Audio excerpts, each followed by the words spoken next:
Olá! Segurança no trânsito e mobilidade urbana. A Comissão de Direitos Humanos do Senado debateu esse tema. Vamos falar aqui das nossas cidades, de planejamento, das mortes precoces. Na hora que nós chegamos na rua, nós nos deparamos com uma realidade que é um trânsito assassino. Nós precisamos de via de 60, 80 km por hora dentro de uma cidade. Para quê? Não adianta ter planejamento se a população não está nele. A partir de agora, uma reflexão sobre vida e morte sobre rodas. O Em Discussão está começando. O que significa as cidades que nós estamos construindo? Né? Como é que as cidades matam os nossos cidadãos? É particularmente significativo que isso tenha lugar aqui, agora, no ano de 2018, que é o ano que marca os 70 anos da Declaração Universal dos Direitos Humanos. É quase como um mantra que nós vivemos repetindo, né? Que nós precisamos planejar de forma integrada a cidade, do ponto de vista do uso e ocupação do solo, do ponto de vista da oferta desse sistema de transportes. Uma coisa não vem antes da outra, é importante que esse planejamento seja integrado. A Lei 12.587, a lei de estabelecer diretrizes da mobilidade urbana, reforça isso quando fala dos planos de mobilidade integrados com os planos diretores das cidades. É um reforço. O Estatuto da Cidade é baseado nisso, né? Nesse princípio. A pergunta que a gente precisa fazer é se nós praticamos mesmo isso no nosso dia a dia, ou se nós mudamos completamente a forma de agir e acabamos criando os ambientes de circulação, sistemas de transporte, de mobilidade e tal, para atender uma demanda que é gerada sabe Deus onde. Às vezes, a gente fala da mão invisível do mercado, aparece ali, fazendo a cidade, construindo a cidade, especulação imobiliária. Existem diversas forças que atuam na construção da cidade e depois a gente trabalha para produzir os ambientes de circulação para permitir que a cidade sobreviva. Né? Ou melhor, achando que estamos permitindo que a cidade sobreviva. Né? Muitas vezes nós estamos matando a cidade, seja matando literalmente as pessoas, seja matando a possibilidade da cidade ter vida enquanto cidade. E sabemos também que a gente precisa repensar imediatamente os modelos de cidade, os modelos adotados de mobilidade urbana. A gente não pode mais simplesmente pensar as cidades somente para os automóveis. Infelizmente, a mobilidade ativa ela é deixada em segundo plano. Iniciativas como essa aqui no Senado Federal são importantíssimas porque a gente precisa começar a discutir uma cidade que seja repensada para as pessoas. Nós precisamos de atitudes firmes do poder público para que nós não tenhamos mais mortes. Acho que é muito meritório nós estarmos aqui agora discutindo um novo modelo de mobilidade urbana, né, para o país. Porque quando a gente fala de mobilidade urbana, a gente está falando, sim, de redução dos acidentes, né, nas ruas, mas também fala de um outro tipo de cidade que nós queremos. Uma cidade que seja mais democrática, uma cidade que seja de todos, de todas. O pessoal do Rodas da Paz está aqui também, né, sempre levou esse tema à frente, do movimento Passe Livre. Saldo esses movimentos que têm levado esse debate, essa discussão à frente. Qual cidade que a gente quer? A gente quer uma cidade que privilegie os carros, o congestionamento, onde as pessoas morram e as pessoas morrem a cada dia, sejam atropeladas, ciclistas atropelados, pedestres atropelados, ou sejam pessoas que morreram e estavam em automóveis, né? Eu não chamo isso de acidentes. Para encerrar, não chamo isso de acidentes. Isso daí é uma opção pública, uma opção legislativa, uma opção de gestão. É a consequência de um modelo de cidade excludente, um modelo de cidade que não é voltado para as pessoas, mas para os carros e para as grandes corporações que ganham muito com isso. Vamos pensar diferente? Vamos pensar numa cidade que seja para nós, num Brasil que seja para nós e num DF que seja para todos nós. E eu vou falar dos mais pobres, né, para finalizar, que são os que mais sofrem as consequências desse modelo de cidade excludente que nós temos. Vamos falar de legislação, alterações propostas e a política nacional de mobilidade urbana. O artigo 31 diz: o trânsito de veículos nas vias terrestres abertas à circulação obedecerá às seguintes regras: respeitadas as normas de circulação e conduta estabelecidas nesse artigo em ordem decrescente. A gente já quer fechar isso porque o mais importante vai ser Os veículos de maior porte serão sempre responsáveis, objetivamente, pela segurança dos menores, os motorizados pelos não motorizados e juntos pela incolumitade dos pedestres. Traduzindo em outras palavras, essa é a regra de ouro que a gente chama do CTB. Por quê?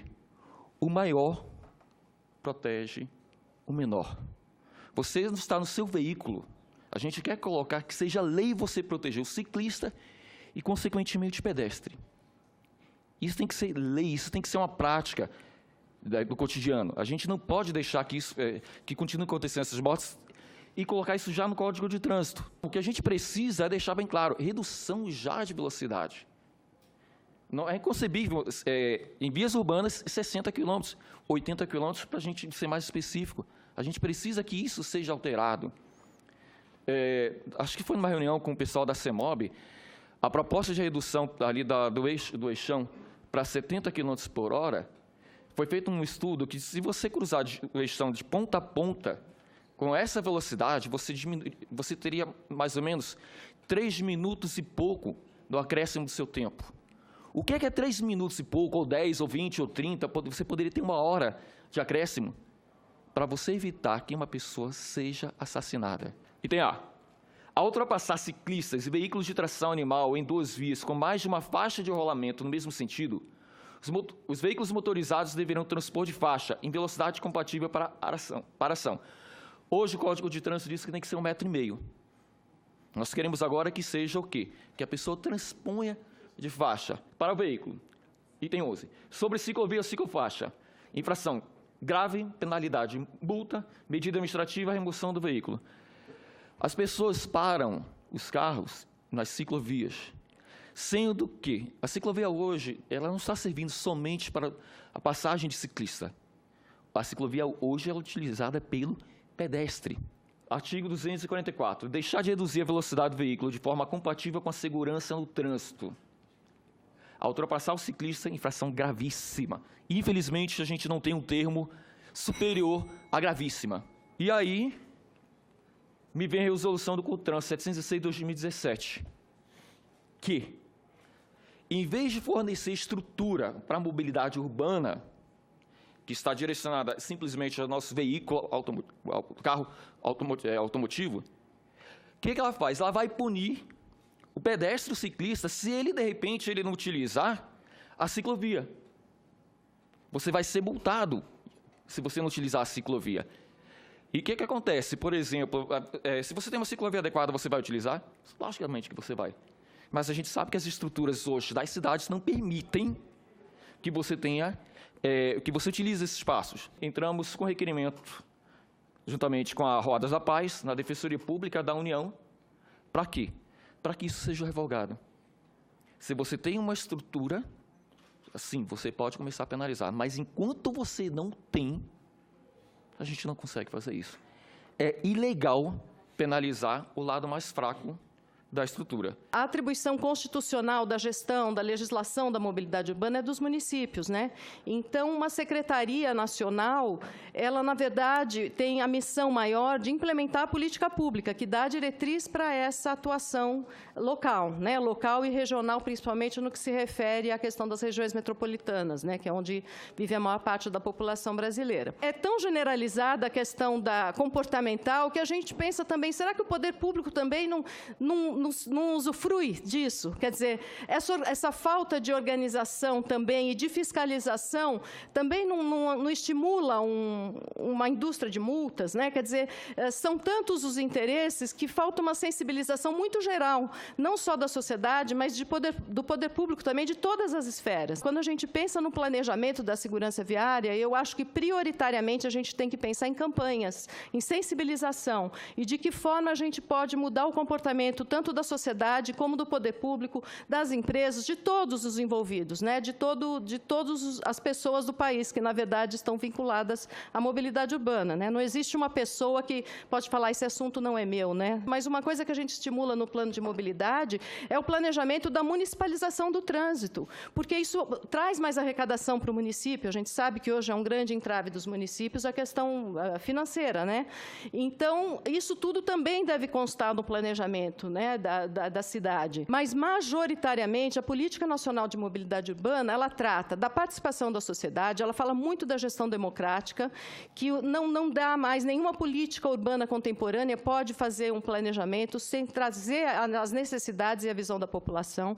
Então, em vários itens da política, a gente vai observar essa questão da participação da sociedade. E isso deve ser respeitado. Isso a gente luta muito para que se conscientize o poder local de trazer a sociedade para a discussão. Abram passagem para as bicicletas. Realidade ou ilusão?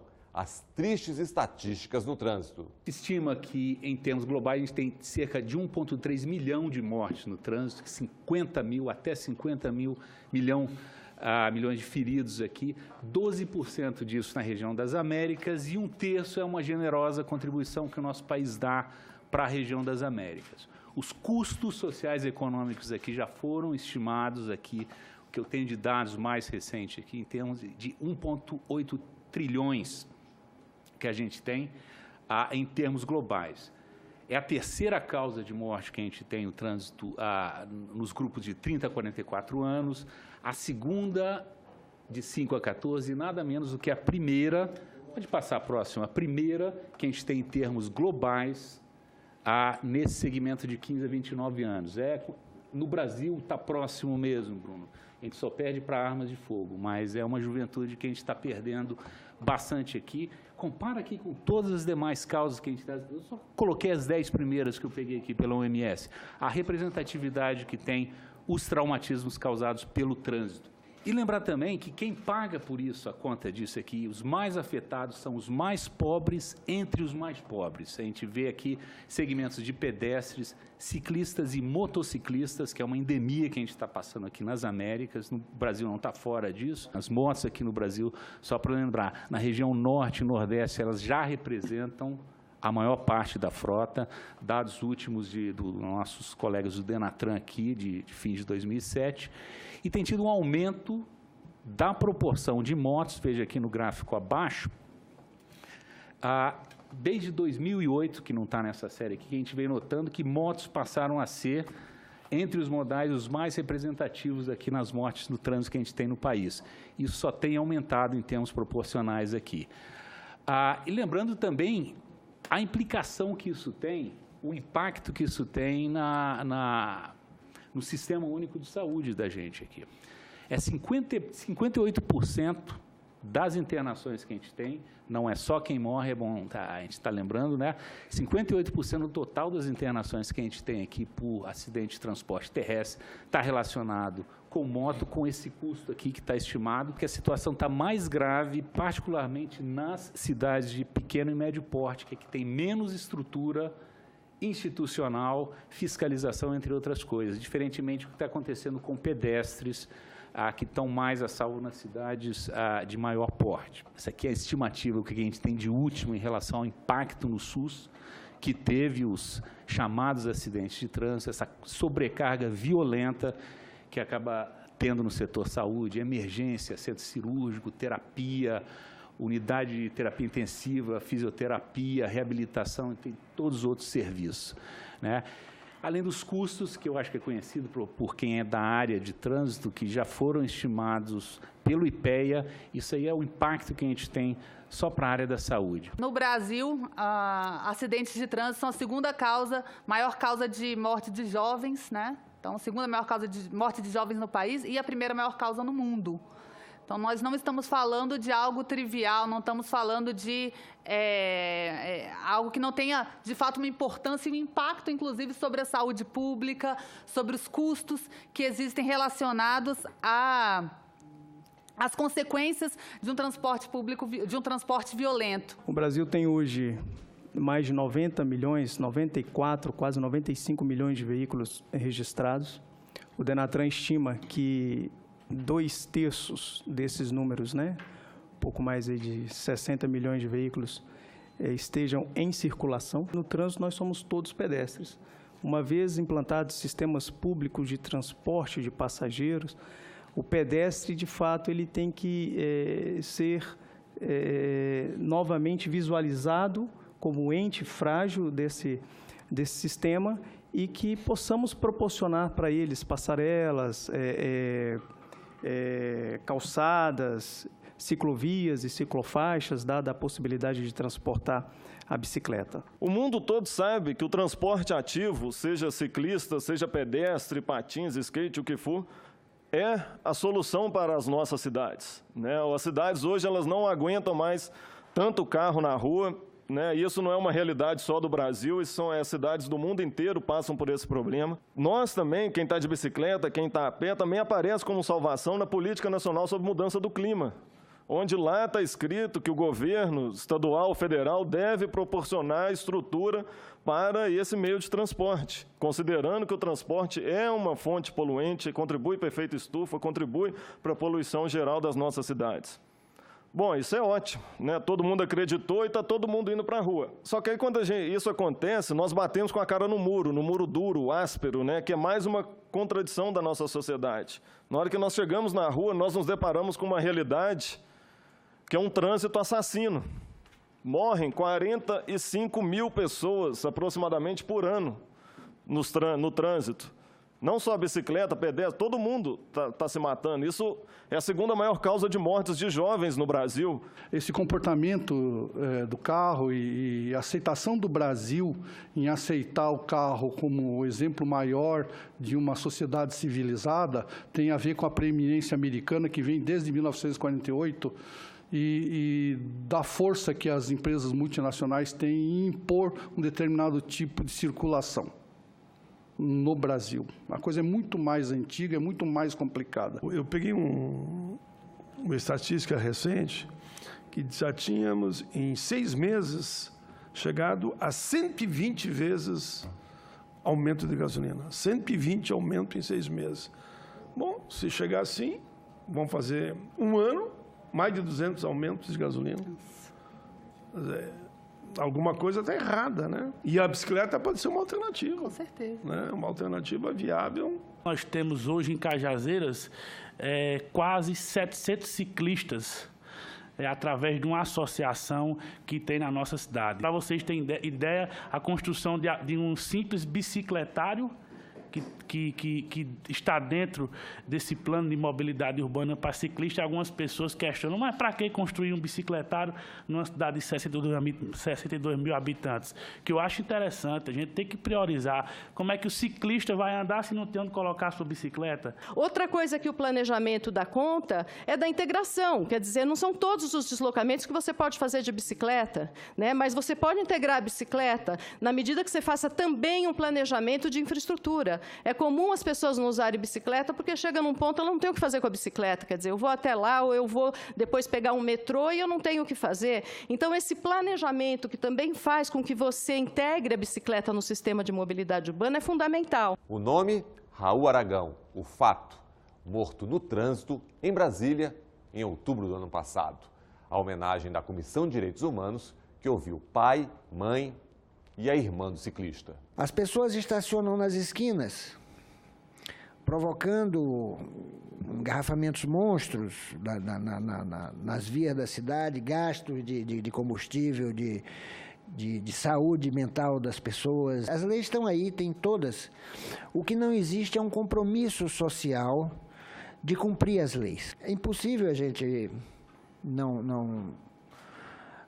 a gente conseguir alguma coisa, senador, se a sociedade inteira não tomar essa atitude de vamos tentar respeitar as leis, pelo menos, nós todos.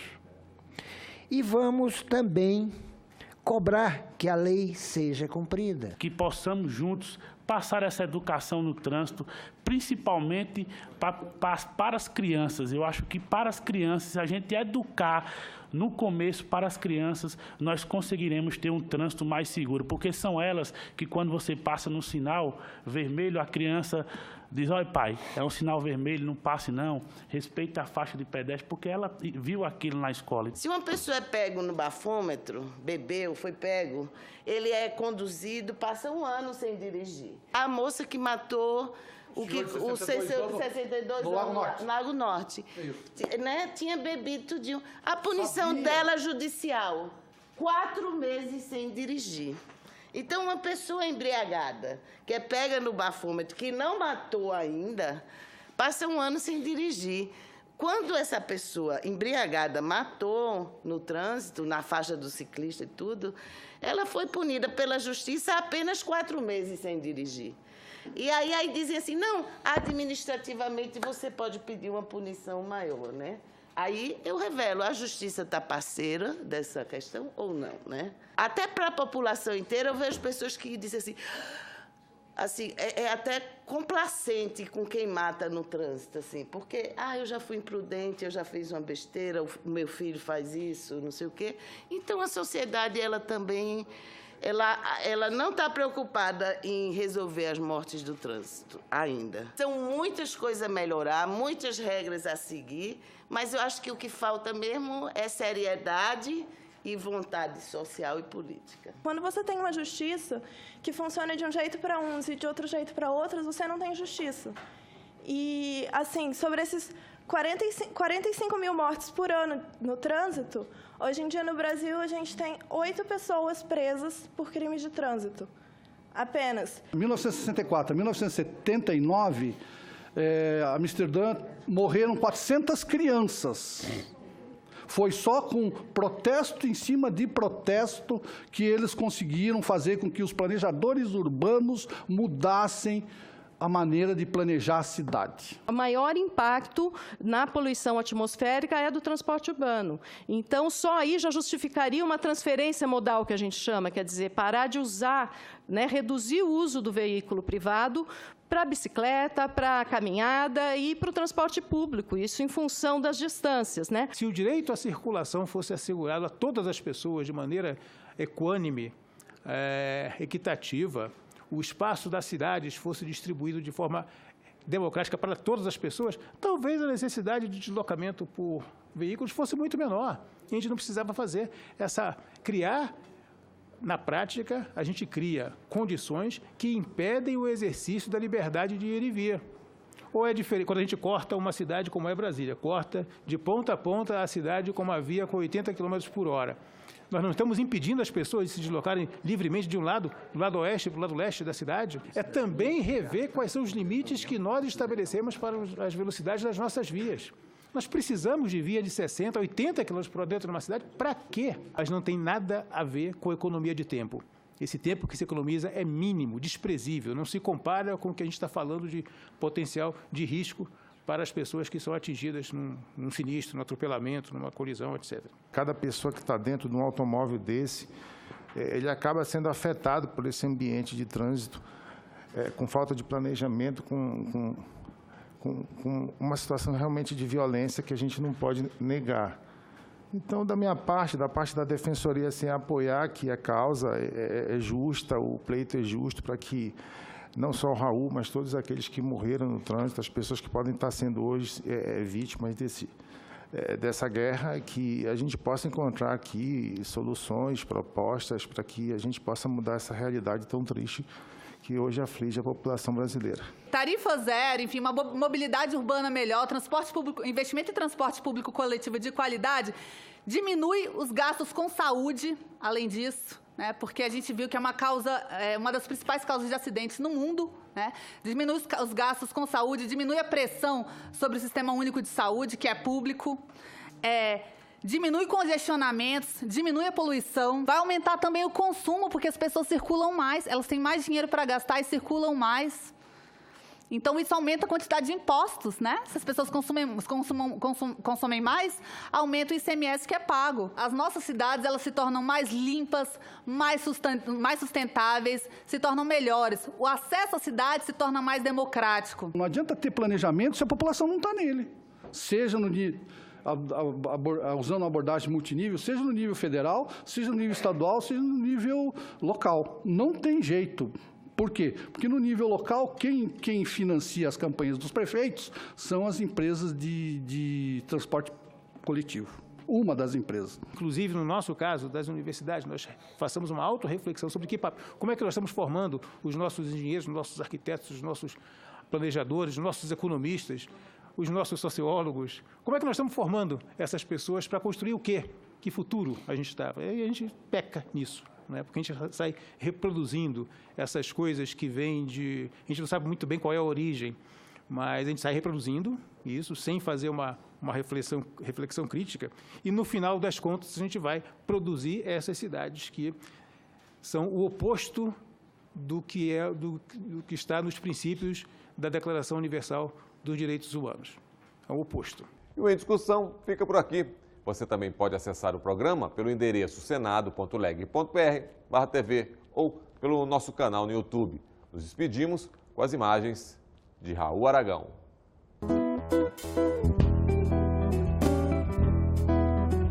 Para mim, a bicicleta, ela é, além de uma forma de transporte, é uma forma de lazer. Quando eu ando de bicicleta, eu vejo as pessoas, eu penso nas pessoas.